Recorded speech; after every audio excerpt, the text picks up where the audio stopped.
Secara prinsipnya, pakej ransangan ekonomi Ehsan Johor 3.0 ini akan dilaksanakan dengan melengkapi usaha-usaha yang dilaksanakan oleh Kerajaan Persekutuan melalui program Pemerkasa Plus, memperuntukkan sebanyak 241 juta dengan 33 inisiatif dan bertunjangkan dua fokus utama seperti berikut.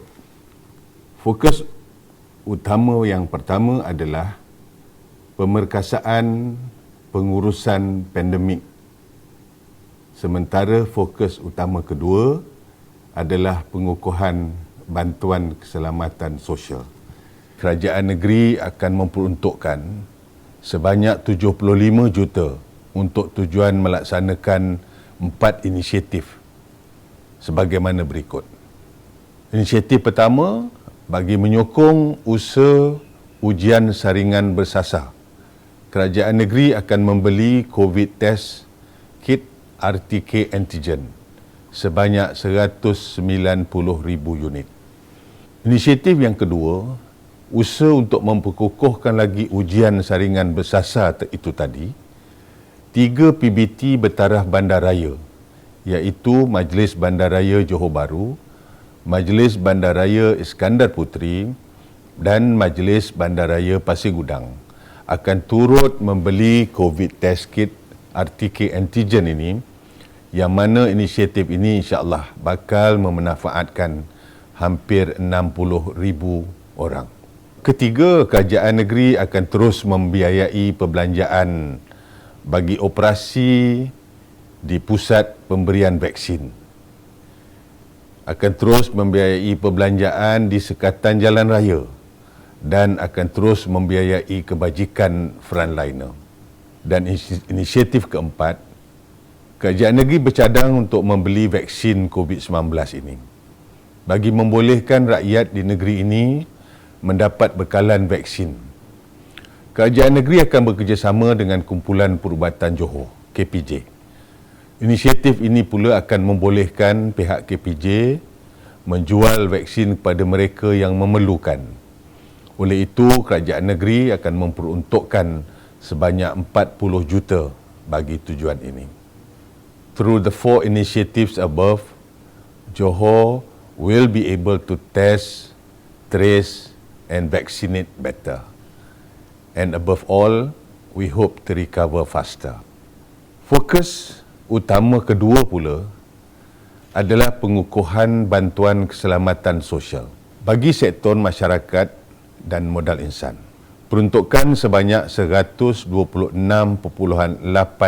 juta akan dibelanjakan bagi pelaksanaan 16 inisiatif yang akan merangkumi pelbagai pemberian sekali beri, one-off, pemberian bantuan kepada pengusaha kantin sekolah kerajaan dan sekolah bantuan kerajaan sebanyak RM500 disediakan kepada 1,197 pengusaha.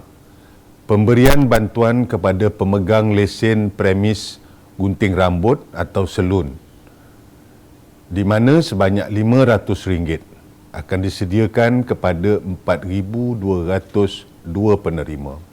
Pemberian bantuan kepada pemandu bas atau van sekolah yang berdaftar, di mana sebanyak RM500 akan diberi kepada 2,123 penerima.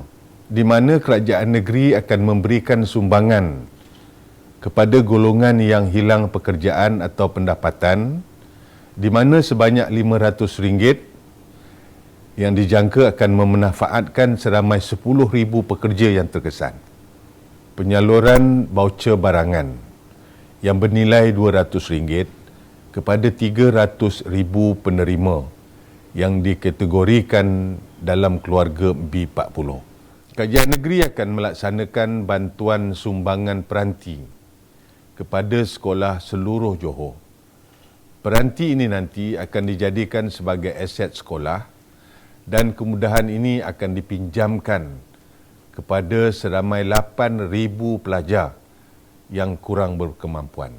Sebagai menghargai dan mengiktiraf sumbangan pengamal media dan penggerak Info on Wheels yang membuat penerangan dan advokasi tentang pandemik di seluruh negeri Johor. Buat pertama kali dalam tempoh pandemik ini, kerajaan negeri akan menyalurkan pemberian sebanyak RM500 kepada 300 orang individu yang terlibat dan akan diselaraskan bantuan ini melalui Jabatan Penerangan Johor.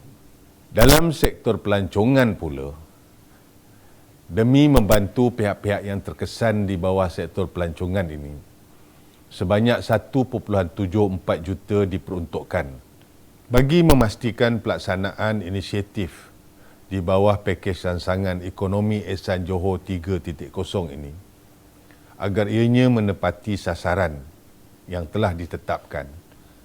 Sebuah jawatankuasa khas akan diwujudkan bagi menyelaras, memantau serta melaporkan status pelaksanaan bantuan yang disalurkan. Kerajaan ini akan sentiasa mencari jalan sedaya upayanya, sekuat dan setekunnya untuk memberikan kepada hampir semua segala bantuan dan rangsangan yang selayaknya dalam sedikit atau banyaknya sesuai dengan kemampuan kerajaan. Dengan harapan tersebut, pakej rangsangan ekonomi Ehsan Johor 3.0 ini diharap bakal memberikan kelegaan kepada rakyat Johor yang memerlukan dan mengeluarkan kita daripada belenggu pandemik ini.